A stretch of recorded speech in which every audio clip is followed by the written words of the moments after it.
Su perspectiva, ¿no? Como arquitecto, tal vez de ver esta nueva corriente, ¿cómo ha visto el surgimiento en sí? Bueno, hablar de este fenómeno que se ha dado en el Alto nos invita a retrotraernos en la historia. No es algo coyuntural, no es algo que aparece de manera espontánea, creo yo que es resultado de todo un proceso histórico y está ligado a eso que Silvia Rivera indica, la historia larga. Hay que hacer una contextualización respecto de lo que ha sido la historia de nuestro país y de qué manera, resumidamente hablando, la historia de Bolivia es la historia por la integración de las mayorías. Es en ese sentido que creo yo que en términos físicos, espaciales, esta presencia de esta arquitectura es parte de esa conquista de estas mayorías de ser visibilizadas. Una mayoría social que en el tiempo, que a lo largo del primer siglo de la República, inclusive la otra mitad del siglo XX, fue invisibilizada, ¿no? Estamos hablando de una mayoría de mudos e invisibles, como diría Manuel Escorza y Julio Ramón Ribeiro en sus escritores peruanos, ¿no? Es decir, los invisibles, los mudos son aquellos que han sido relegados y excluidos por el Estado, por ese Estado republicano, que prometió, si nos retrotraemos en la historia, prometió incorporarlos a la ciudadanía, reconocerles los derechos, darles la libertad. Entonces es en ese sentido que de algún modo esta presencia significa ese tomar, como diría Zabaleta, ¿no? Tomar el destino de su propia vida a puntapiés. Y es de esa manera que esa arquitectura se hace visible, toma lugar en un espacio además emblemático, el Alto, que podríamos decir que es el bastión de la aimaridad en nuestro país. Entonces tiene todas esas connotaciones y bueno, un poco en la lectura que podría hacer el materialismo histórico, pues están los dos componentes, por una parte lo económico y lo ideológico que se conjugan para materializar esta obra arquitectónica. En el tiempo este fenómeno ha sido calificado como no arquitectura, una arquitectura escenográfica, hay quienes le han dado diversos apelativos, cholets, es decir, con una evidente carga racista y de discriminación, si podría decirse. Sin embargo, ya sopesados varios de los factores que han dado lugar a esto, se puede concluir, y en esto me adhiero a la lectura que hace el arquitecto Guido Alejo respecto de este fenómeno, que se trata de una arquitectura posmoderna, es la arquitectura posmoderna aymara en Bolivia. Ese podría ser el denominativo más exacto, más preciso para este fenómeno. ¿Por qué arquitectura posmoderna aymara? Porque primero que se da en un contexto cultural, en un contexto territorial, ¿no? Predominantemente ligado a esta nación, si vale el término, que es la nación aymara. Segundo, porque recupera elementos de la tradición, de la estética tiahuanacota, andina, y que es concurrente con lo que la arquitectura posmoderna ha hecho en el resto del mundo, recuperar elementos formales del pasado, de la arquitectura, y en este caso se está recuperando algo que es muy local. Entonces hay una concurrencia en esos aspectos entre el fenómeno que se da en el Alto con la arquitectura posmoderna que puede darse en otras ciudades del mundo. Entonces hay una digamos, como he señalado, ¿no? Una proximidad. Pero además hay una digamos, una carga, una intención de qué cosa, de poner en cuestión todo lo que hasta ese momento se ha manejado como paradigma, que es la racionalidad, la funcionalidad, la economía, todo esto que sea, digamos, la modernidad ha instalado a lo largo de todo un siglo, ¿no? Es puesto en cuestión a partir de este tipo de arquitectura que pareciera ir a contrapelo de todos esos valores, los pone en cuestión. Entonces es una arquitectura que podríamos decir de una nueva vanguardia, que interpela todos estos valores, e inclusive interpela la academia, ¿no? La visión de la academia, la visión esta de que la arquitectura la tienen que hacer los arquitectos, ¿no? Necesariamente, y tiene que ser resultado de un proyecto, ¿verdad? Aquí, tanto Santos Churata como Freddy Mamani, ¿no es cierto? Sí. Lo dicen en los académicos en varios documentales, no tienen precisamente una formación, ¿no? Como arquitectos. Freddy Mamani es constructor civil, es ingeniero civil y no llega a concluir, no se sabe precisamente si llega a concluir los estudios de arquitectura, lo propio Santos Churata. Pero hay que entender también que el oficio de la arquitectura no es algo que haya nacido con la academia, no surge en el siglo XIX, casas, ¿no? Es decir, la arquitectura es un oficio que nace de manera espontánea, con la misma espontaneidad de Santos Churata, de Freddy Mamani, ¿no? Y la obra está plasmada, y el hombre, pues, en el pasado ha actuado de esa manera. Es en el siglo XIX donde, bueno, pues se le pone, digamos, límites, se academiza, si vale el término, ese quehacer de la vida, que es la construcción, que es la materialización del hábitat. Entonces, la arquitectura esta del Alto también pone en cuestión esos valores. De ahí que sea calificada, menospreciada y hasta puesta en cuestión desde el punto de vista ético, en el sentido de que no, hay una ley y solo los arquitectos deben diseñar y construir, y quien esté al margen está en el territorio de la ilegalidad, ¿no? Entonces son elementos que nos ayudan a comprender este fenómeno, pero que también, hay que decirlo, tiene su relación, volviendo un poquito a esa historia larga, a un modelo de Estado que hemos tenido. Si recordamos o nos remitimos al primer texto constitucional y a los otros textos que han regido la vida republicana, el tema de la ciudadanía estaba determinado por ¿qué? La propiedad. La propiedad, la formación en escuela, saber leer, ¿no es cierto? Ser letrado y ser varón, ¿no? Blanco. Tener un oficio, ¿no? Tener un oficio, pero tener ingresos, pero que no sean ingresos por servidumbre, decía, ¿no? Entonces, ese modelo de ciudadanía pues ha regido hasta la Revolución del 52, ¿no? Que decreta el voto universal e incorpora las mayorías a la ciudadanía, pero hay que decirlo, es decir, esta apuesta en la arquitectónica, en el territorio, ¿qué supone? Y la adhesión, digamos así, de las mayorías al proyecto del nacionalismo revolucionario es en grande, lo que en pequeño también significa ¿qué cosa?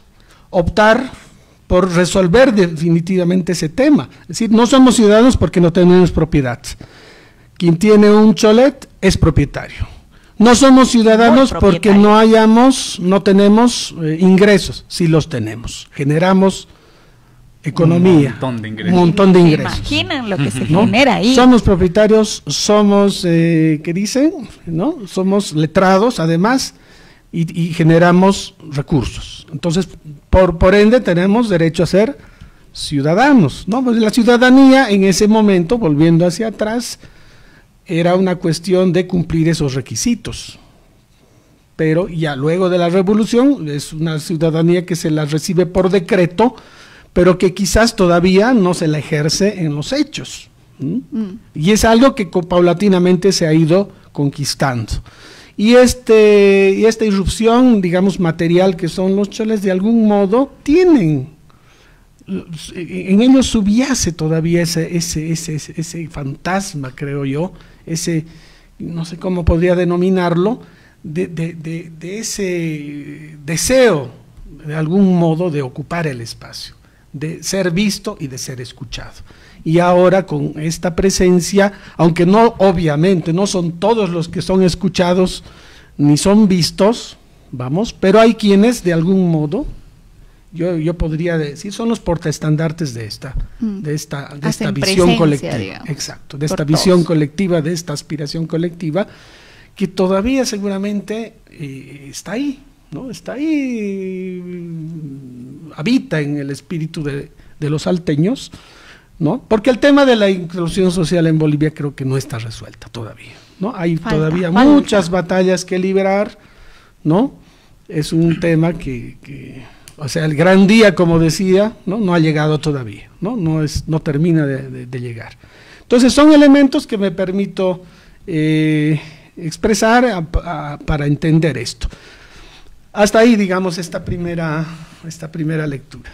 Marco, yo tengo una pregunta un poco complicada, a ver. que creo que está muy implicada en cuál es el simbolismo ideológico político que representan estos edificios en el imaginario colectivo, ¿no? Entonces, a mí me parece que son geniales porque sí reivindican a un grupo socialmente amplio, que es además el grupo que ha sido el motor del Estado, quienes han sacado adelante Bolivia desde su fundación, que los está visibilizando. Sin embargo, veo algunas contradicciones que me parecen interesantes y yo quisiera conocer tu opinión. Una de ellas es que, si bien estos espacios, por ejemplo, representan pues una identidad muy fuerte, también son ocupados para eventos como los electroprestes ahora, que es como este turismo que hace la gente jailona de las zonas. Los tours estos, claro, que te dan un tour por todos los clubes, claro, ¿no? que es como para sentirse parte de la onda, como para sentirse no discriminadores, no racistas, van y quieren convivir, pero incluso dentro de las mismas dinámicas se ve un sistema de opresión bastante definido, ¿no? Porque es el que los recibe en el cholet quien les está sirviendo al placer de estos, generalmente funciona así, o como se toman fotos con gente, no sé, de pollera, como si serían pues ornamentales, como si serían objetos de consumo, ¿no? Entonces ahí me parece que hay un juego que evidentemente no creo que todos los que tengan estos edificios vayan a realizar este tipo de actividades, sin embargo también ocupan un lugar, este tipo de fiestas, bastante importante en el imaginario colectivo. Y otra cosa que me parece sumamente relacionada a esto, es que si bien son sectores que históricamente han sido relegados y ahora ostentan poder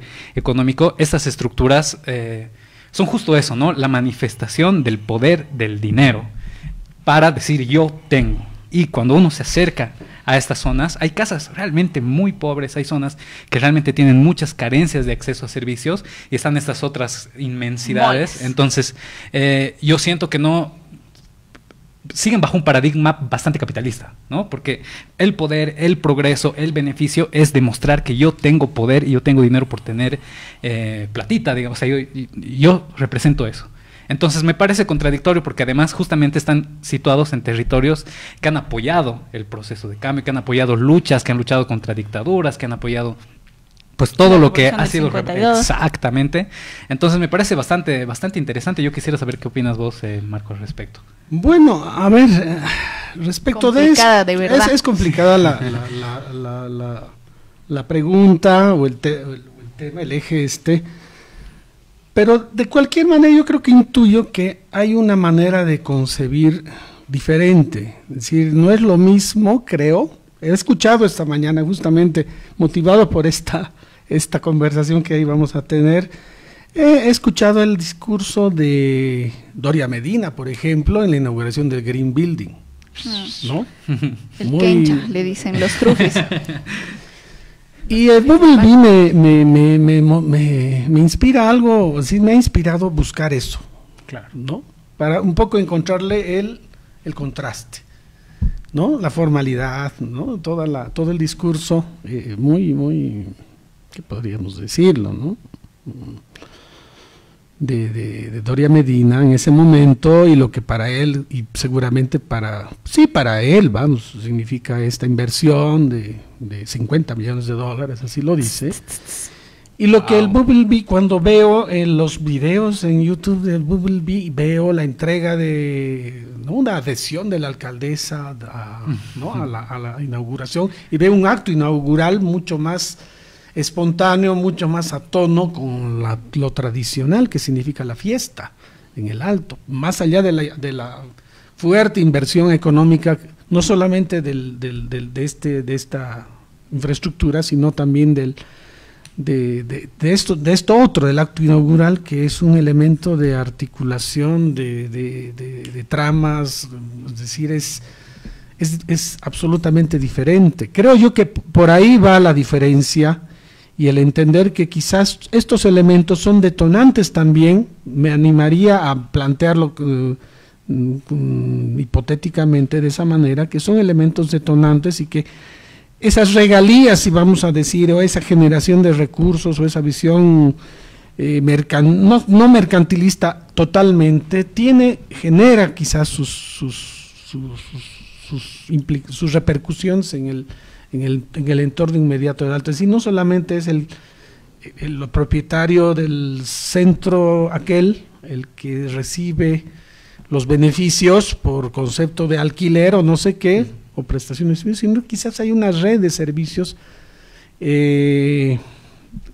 concurrentes, asociados a esa actividad, y hay mucha gente que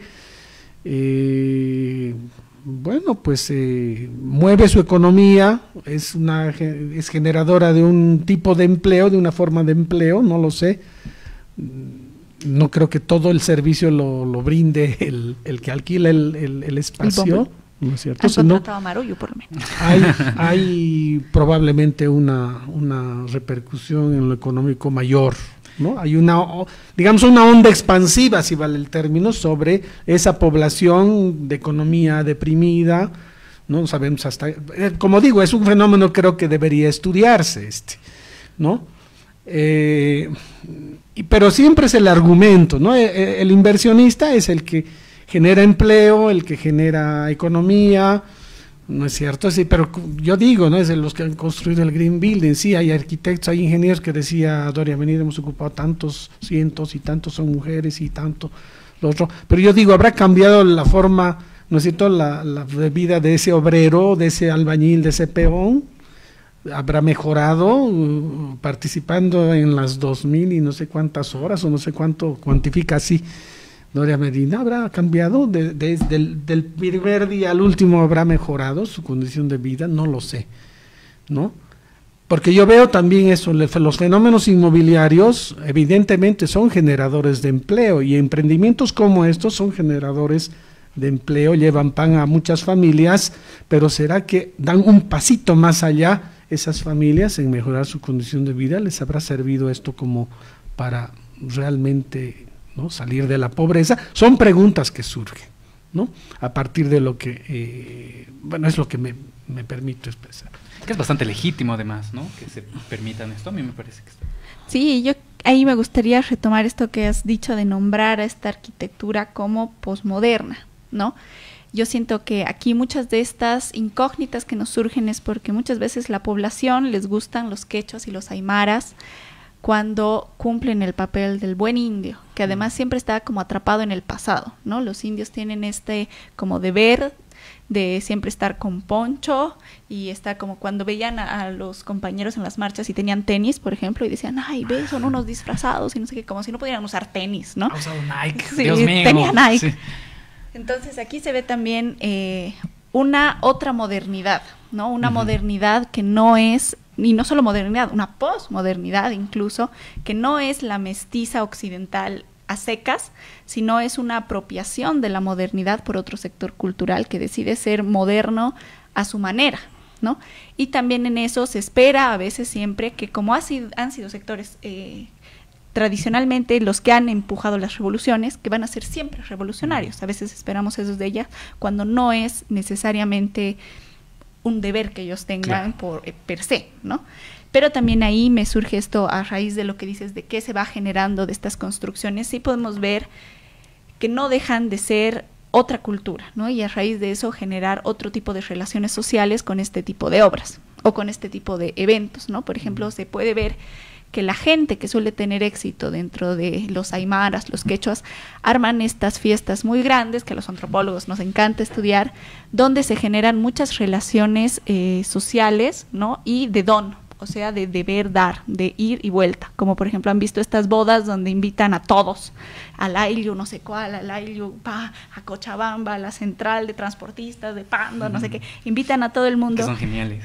Son geniales. Y aquí, por ejemplo, la fiesta de inauguración se llamó la Gran Chaya o algo así, algo muy propio de... Y bendición y chaya, que ahí además hay mucho sincretismo de lo que es una bendición, un acto católico, y la chaya, ¿no?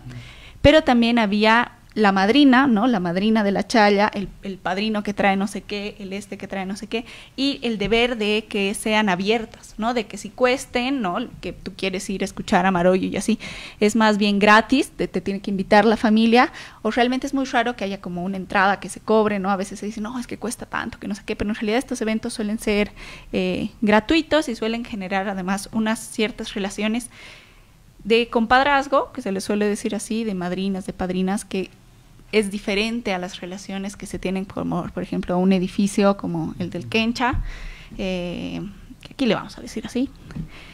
Y realmente, pero no por eso son necesariamente relaciones como, no sé, como nos gustaría ver en el mundo comunista, yo qué sé, del socialista de repente, no, pero sí se establecen otro tipo de relaciones sociales que también se ven en la misma estructura del edificio. No sé si tú conoces un poco, estos edificios suelen tener en la planta baja tiendas a veces, ¿no?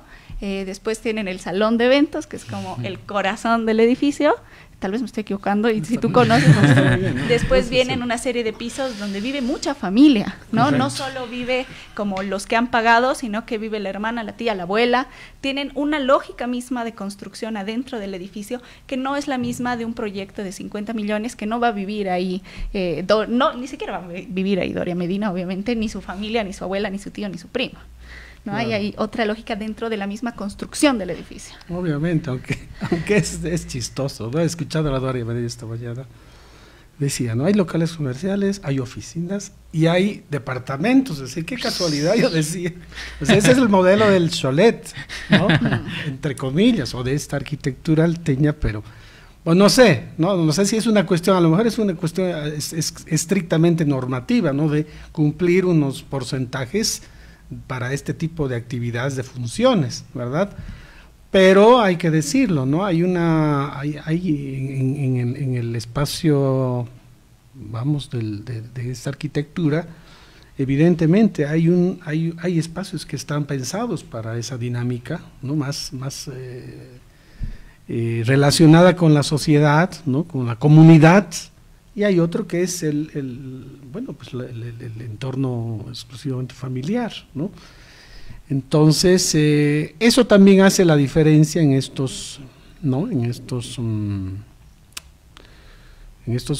espacios, y creo yo que es lo que los hace auténticos, ¿no? Sí. Auténticos, difíciles de comparar con otros. Y obviamente también esta apuesta también a una estética más high-tech, ¿no? Últimamente, ¿no? Esta apropiación de elementos de alta tecnología, ¿no? Que no son completamente escenográficos, vamos, que también le están queriendo dar una nueva, digamos, dinámica a la arquitectura, ¿no? A esta arquitectura, no solamente desde lo visual. Marco, yo quería hacerte una pregunta más. He visto que justamente por la connotación racista, que después, como dijo Carmen, la reivindica, ¿no? Cholet no siempre es algo negativo, pero creo que esa es otra discusión, pero desde la connotación racista, cualquier cosa que no vaya bajo los estándares estéticos occidentales es vista como un cholet, básicamente, ¿no? Así yo he estado buscando, sobre todo comentarios en Facebook, y como que ve la gente que es la característica del cholet, y es solo lo que no les gusta. Pero no creo que está muy mal limitarlo a eso, ¿no? Yo creo que tiene su forma de orden, su forma de estética, y yo quisiera preguntarte a ti, ¿cómo funciona esta, no? ¿Qué características estéticas, de belleza, de arte puede tener un cholet para que nos de eso? Voy a buscar un artículo de nuevo.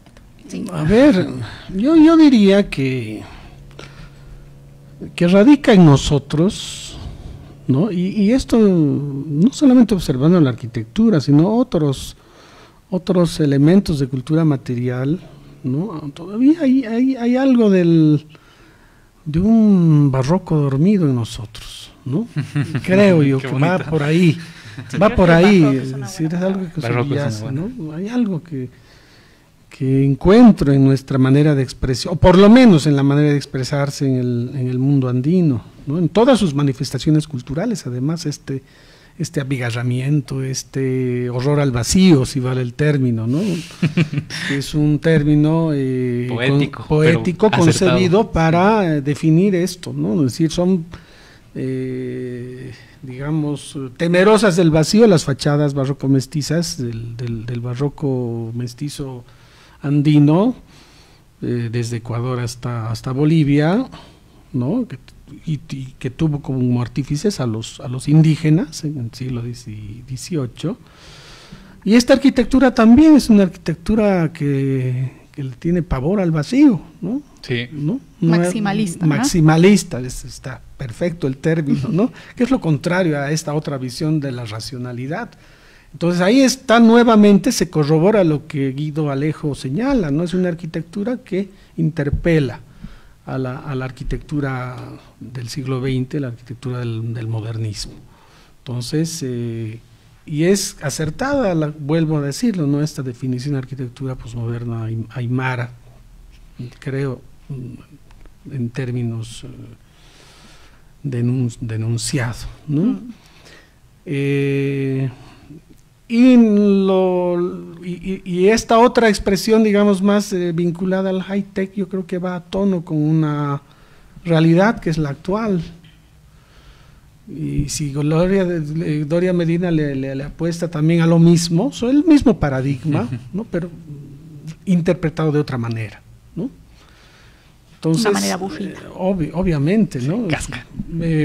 Creo yo que son diferentes maneras de construir el espacio, el hábitat, diferentes maneras de expresar posturas ideológicas, porque es decir, la arquitectura no es sino una manifestación de aquello, y que tienen pues lo económico siempre por detrás, ¿no? Claro, ¿no? Ahí está. Eso podría concluir, ahí, ¿no? justo que él mencionó a este arquitecto Guido Alejo, mi mamá, que también es arquitecta, me pasó un artículo de este otro arquitecto que se llama Guido Alejo, que él divide a este tipo de construcción posmoderna del alto, ¿no? Esta reconfiguración de los imaginarios a través de la estética en el alto, ¿no? Y él identifica 5 variantes: la geométrica, la ecléctico historicista, la andina, el minimalismo policromo y la futurista transformer. Wow. Lo tiene muy categorizado, ha contado no sé cuántos edificios y tiene porcentajes, o sea, es algo que él ahí le puso mucho corazón. Pero me gusta esto que dices de cómo se va oponiendo a otras tendencias arquitectónicas que vemos en el resto del mundo, que más bien son justamente minimalistas, ¿no? Valga la pena la contradicción, de estas líneas que tal vez fueron un poco mucho más popularizadas con la línea gráfica y el estilo que tiene Apple, ¿no? Que son líneas siempre muy finas, muy limpias, sin elementos extras que no tengan una utilidad, o que se van siempre por colores blancos, plateados, o sea, muy, muy simple, ¿no? Y que esto viene a romper con todo, pero muy con todo homogeneizador además, ¿no? Sí, muy homogeneizador, sí, el estilo internacional y muy neutro además, ¿no? Y aquí en un espacio tan chiquito tenemos estos 5 estilos que menciona ¿no? Porque exactamente. Si yo quiero le pongo un barco encima y si quiero le pongo un robot. Exacto, pero que además tiene, digamos, una razón de ser en función al contexto cultural, al contexto geográfico, algo que la arquitectura internacional probablemente carecía, porque era arquitectura que podía hacerse en cualquier parte. Es así que vemos edificios racionalistas en Buenos Aires, en Lima, o en una provincia, ¿verdad? Pero decir que no tomaron en cuenta ese contexto cultural, y ese fue, digamos, uno de las debilidades del movimiento moderno, lo que no tiene la arquitectura de Freddy Mamani y de Santos Chiurate, que está muy enclavado en ese contexto, se debe a ese contexto, no podría estar en otra parte, sino donde está. realmente sale de eso, ¿no? Bueno, lamentablemente nos hemos quedado sin tiempo. Invitamos a todos a quienes estén interesados en esto, pues a investigar más. Muchas gracias, el arquitecto Marco Antonio Macías, nos ha acompañado hoy día. Yo quisiera decir brevemente que esta es una propuesta artística de Bolivia, ¿no? Así como, pucha, ha habido el boom latinoamericano, ha habido el rock latino y todas cosas geniales. Esta es una propuesta nuestra, artística, eso es innegable, es genial, hay que valorizarla, darle su lugar, hay que ir a ver, hay que, pues... alabarla, no sé qué palabra usar, pero exacto, pero no, bueno, el punto es serio, ¿no? Muchas gracias. Me he puesto nervioso. Muchas gracias, nos vemos el próximo martes o sábado, ya les estaremos diciendo por nuestras redes. Nos vemos pronto.